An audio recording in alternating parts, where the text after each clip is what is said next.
out there. Our next guest says inflation is his #1 concern this year. Wall Street forecaster Jim Bianco is president of Bianco Research. Jim, great to see you.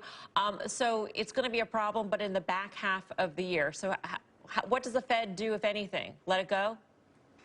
Yeah, it's going to be in the back half of the year because I agree with a lot of the comments before that inflation is percolating, but we got the built-in excuse that the economists call the base effect because we're going to drop off the big fall in prices in April and in May, so everybody's going to look past it. But once they get sticky in the back half of the year, I think that's going to be a problem.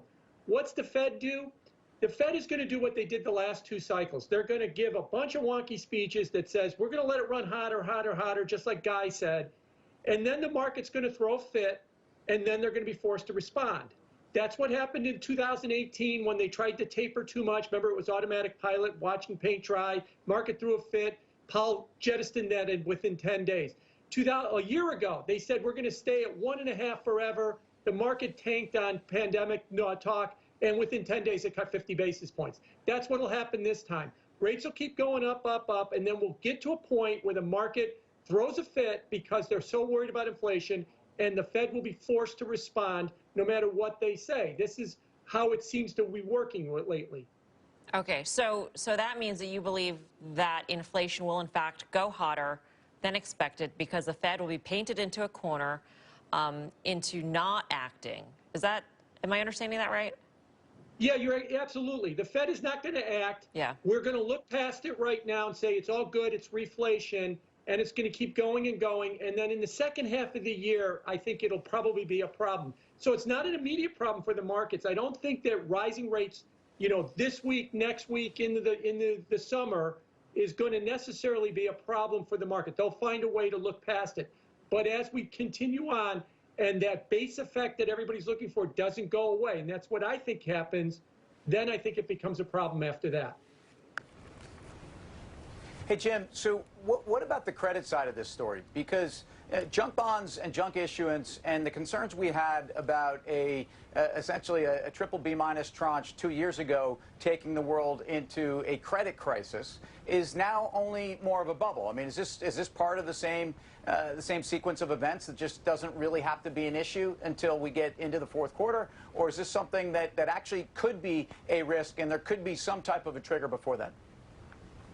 Back in the spring last year, the word that everybody used was co-invest with the Fed. The Fed had backstopped the high-yield market. They were buying high-yield bonds or buying high-yield ETFs. You can't go wrong buying what the Fed's buying. Now, they stopped doing it, but everybody expects that backstop is still there. So as long as you don't have inflation, the corporate market is going to keep running because everybody thinks that they've got a protection on the downside. It's only when you get inflation that kind of forces the Fed's hand to not be aggressive in throwing money at these markets that there will be a rethink.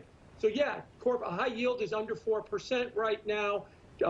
Double B high yield is approaching the low 3s at this point. It's incredible, these yields. We used to call it high yield, and we have to find a new name for it right now. But this will continue because of that perceived Fed backstop. Jim, just to follow on that thought, a year ago we were talking about fallen angels, and this year we might be looking at the fastest upgrades from junk status to investment grade status that we've seen in credit history. And I'm wondering what you think the impact of that is, because the flip side to a heating up economy is that companies are in better shape, their business is theoretically better, and they could actually see upgrades, and that could change how investors view junk. That could change how investors view investment grade.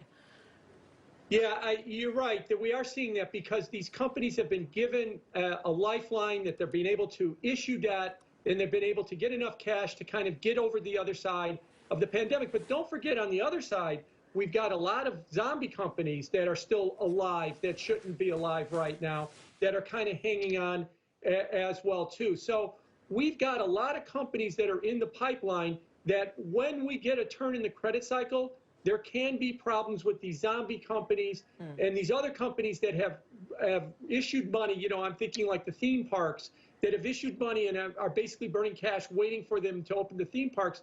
They could run into trouble on the other side if the credit cycle turns before the reopening happens.